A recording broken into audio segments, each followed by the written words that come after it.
আবৃত্তি করছি জয় গোস্বামী রচিত মেঘবালিকার জন্য রূপকথা কবিতা।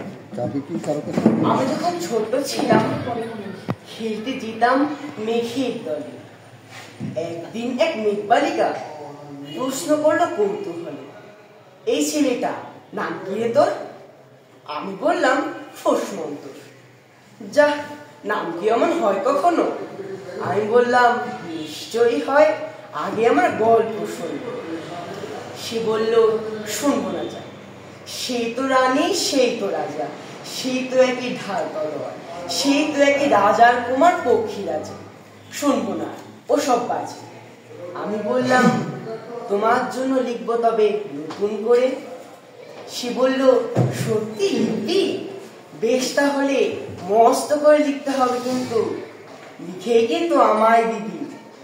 আমি বললাম তোমার জন্য লিখতে পারি এক পৃথিবী। লিখতে লিখতে লেখা যখন সবে মাত্র 2-4 পাতা, হঠাৎ তখন ভূত চাপলা আমার মাথায়। খুঁজতে খুঁজতে চলে গেলাম ছোট্টবেলার মেঘের মাঠে। গিয়ে দেখি চেনা মুখ তো একটিও নেই তল্লাটে। একজনকে মনে হলো এরই মধ্যে অন্যরকম। এগিয়ে গেলে বলি তাকে, তুমি কি সেই মেঘবালিকা? তুমি কি সেই? সে বলল মনে তো নেই আমার ওসব, মনে তো নেই। আমি বললাম তুমি আমায় লেখার কথা বলেছিলে। সে বলল সঙ্গে আছে, ভাসিয়ে দাও গায়ের ঝিলে। আর হ্যাঁ শোনো, এখন আমি মেঘ নই, সবাই এখন বৃষ্টি বলে ডাকে আমায়।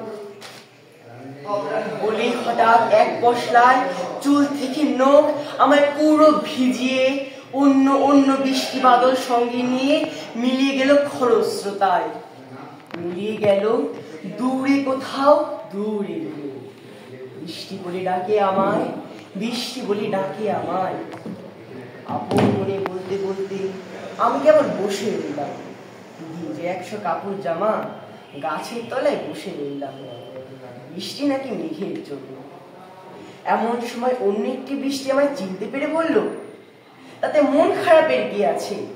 যাও, ফিরে যাও, লেখো আবার। এখন পুরো বর্ষা চলছে, তাই আমরা সবাই এখন নানান দিকে ভীষণ ব্যস্ত। তুমিও যাও, মন দাও কি তোমার কাছে। বর্ষা শেষে ফিরে আমরা নিজেই যাব তোমার কাছে। এক পৃথিবী লিখবো আমি, এক পৃথিবী লিখবো বলে ঘর ছেড়ে সেই বেরিয়ে